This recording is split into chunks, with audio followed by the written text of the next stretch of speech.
Hostage alert. Did you hear what North Korea's foreign minister called President Trump today? Did you hear what he threatened? The fiery rhetoric intensifying between Washington and Pyongyang as Kim Jong-un's top diplomat, his name is Ri Yong Ho. Well, Mr. Ri delivered a blistering speech at the United Nations General Assembly today. The minister calling President Trump, quote, a mentally deranged person full of megalomania. This comes after the president said in his speech at the United Nations on Tuesday that the U.S. would totally destroy North Korea if Washington is forced to defend itself or allies against a North Korean attack. Brian Yennis is live at the United Nations headquarters here in New York, where Mr. Ri made his remarks earlier today, and there's a lot of fallout. Hi, Brian.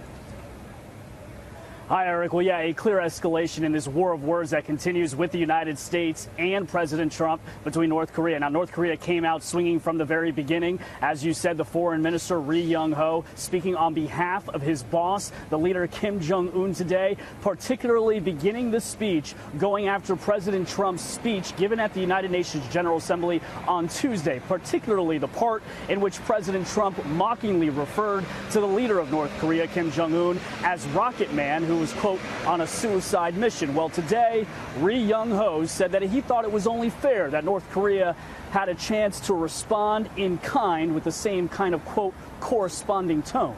Listen.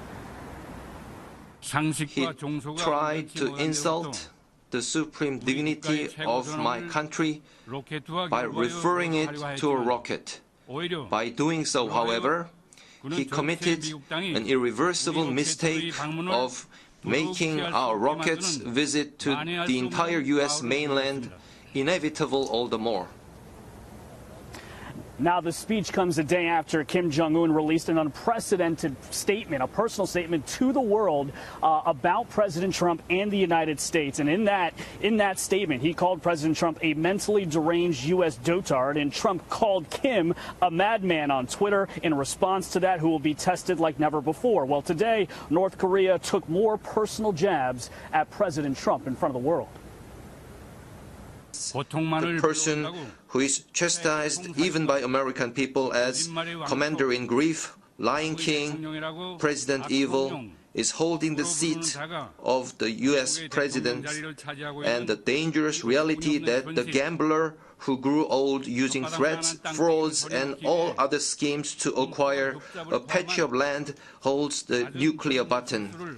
These are what constitute the gravest threat to the international peace and security today.